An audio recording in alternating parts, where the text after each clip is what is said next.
Hello there, you join me today with a high-powered signal generator which is ex-United States Air Force. This particular instrument weighs about 20 kilograms.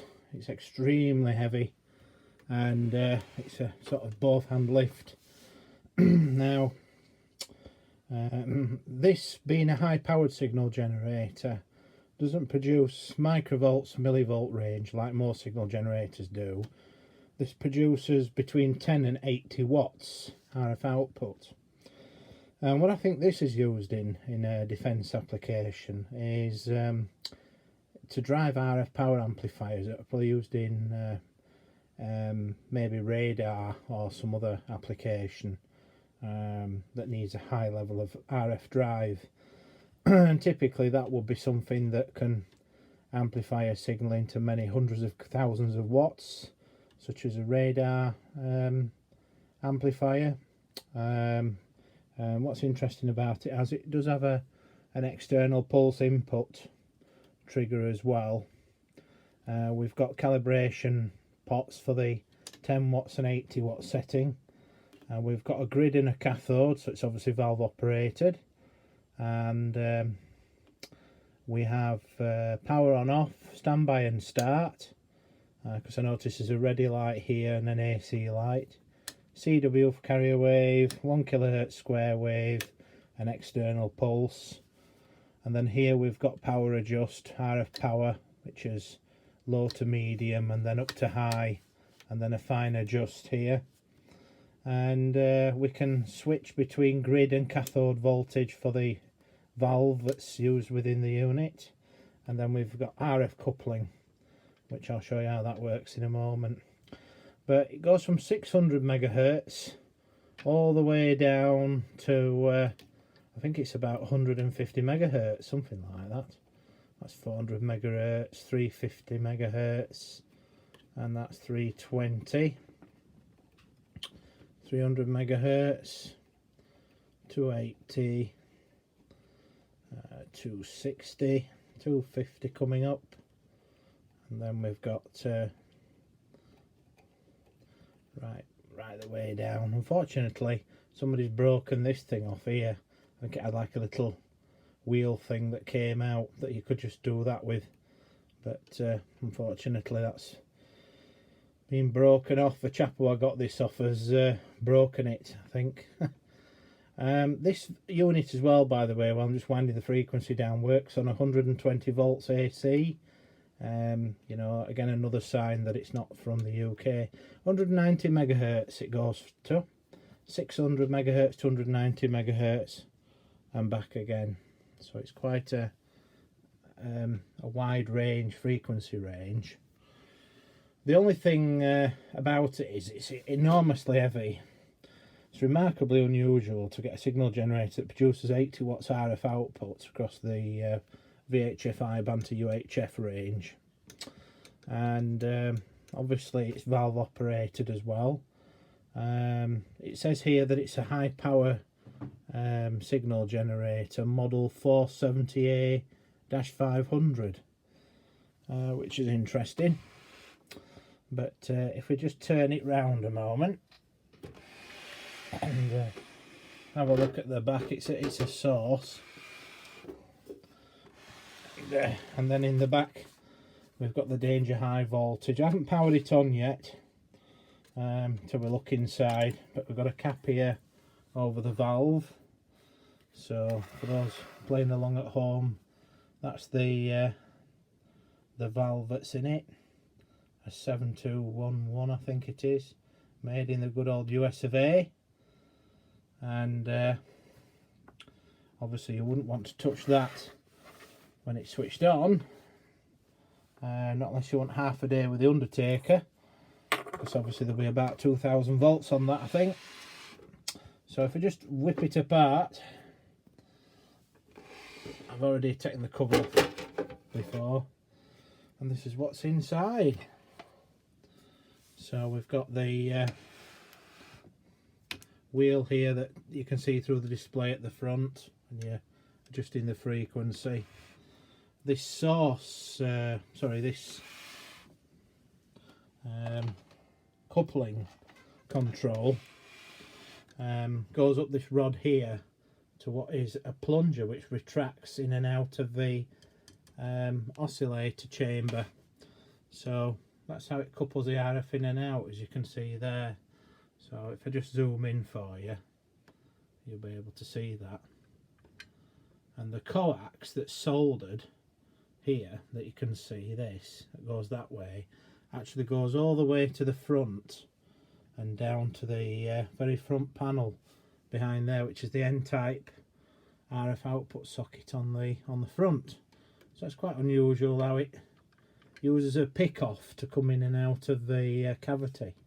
Obviously the valve is mounted into the cavity, which you can see down there. If I just get a stronger light down there, you might be able to see the valve, the side of it down there. So that's in the back of the cavity. We've also got some quite large square high voltage capacitors down there, which are rated to, I think, around about, when I had a look earlier, there's two of them. There's this one here and that one. These are about 2000 volts each, rated at 2 kV, and obviously you don't want to be touching the terminals on those when they are so quite large when they're fully charged. I think this is a high voltage rectifier, and then we've got another valve which is a bit further on, and it's let's see if we can highlight it or pick it out, but it's just sat at the back down there, and see if we can get a bit of light in. So it's just sat down there. I'm not sure what that is. It's some kind of a thermal switch, something like that, but it's certainly a beast, I'll say that. So looks like down here I've got a few transformers and switch assemblies, and it's quite a fully featured little piece of kit, I must admit. It's got all these little wheels and things and gears. Obviously the plunger to the cavity, which sits to the right there, is wound in and out, so that tunes the frequency of the cavity, you know, a plunger going into the cylinder. And we've got typical through components on the other side of this board. EHT transformer for generating the high voltage supply for the rectifier, valve rectifier, which then obviously supplies the valve that's in the back. So I presume how it works is that the oscillator is controlled by the you know, the valve amplifier valve, with the oscillation in the cavity, picks that off, amplifies it, and that's basically a very high power oscillator chamber. And this then is the pick off. It seems to be some kind of a free running oscillator. Doesn't seem to be any other RF side to it other than just the big valve on the back that's got the fins on down there, and then the cavity itself. And then the rest of it is just mainly power supply. This section again, which has got the high voltage transformer. There's another transformer on the other side, which I'll show you. But basically, yeah, so we've got some, I think, high voltage tapping there, and then all the mechanicals above it. Multi-layered switches here, which are from the front of potentiometers. Done a very good job at wiring it. Obviously they've taken a great deal of care in stitching up all the wiring looms and everything to make sure that they're all neat and tidy and insulated, and you know, you can tell there's a great deal of care gone into making this. Now if I have a look on the back, just wondering if it can tell us who made it. It's Leah Seiger, is it? Seeger Incorporated, Sierra Electronic Division in California. So that's who made it. And very strange product. Don't often come across things like this. But we'll turn it round the other way and whip the cover off here. It's had a bit of a bashing, but that's to be expected for something. I don't know how old this is, this instrument. Might be about 40-year-old, something like that. And again, these are the components on the other side, as you can see. So it's on like tag board, and then we've then got the, again, another transformer here as well, and still the mechanical bits at the top.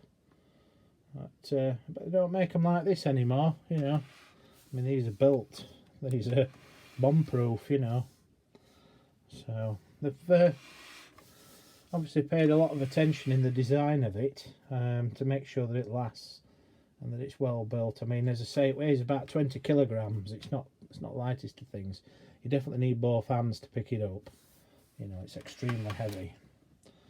And that's another shot inside the top bit, the top section. So the meters on the front and everything. So I think in part 2 I'll reassemble it all. As I say, it works from 120 volts, this unit. And so I think in part 2 we'll power it up, and hopefully it doesn't go fizz bang, and we'll connect it up and show you it running, and see how much juice we can get out of it. So stay with me for the next part, which will be coming up after this one, and we'll see what we can get out of it. But yes, a very powerful signal generator, if that's what you want to call it. 10 to 80 watts output, you know, across that frequency range. That's a hell of an amplification, is that? And definitely a great deal of drive signal can come out of that. So I mean, it could be that it was used in electronic warfare, jamming, things like that, or to test a jamming receiver, or electronic countermeasures receiver, you know, or that kind of thing, to try and test to see whether a powerful RF signal could suppress a radar of some description, maybe. But I think it's more likely to be used in a drive application, either for a multiplayer stage or for some RF power amplifier that's used in a radar application, or maybe some other electronic warfare capability. So right, I'll come back to you in part 2 when we power it up. It's a shame about the knob being broken just there. You know, it's a really nice knob, is that. I bet you won't find another one of them knobs anywhere, but it's a shame. I was really hoping that weren't broken, but anyway, not to worry. It's just one of those things. At least the knob turns. So I'll come back to you in part 2 when we powered it up and connected it up to a radio power meter RF test set, and then we'll do some signal measurements and see what we get out of it. So thank you very much for watching, and come back to you very soon.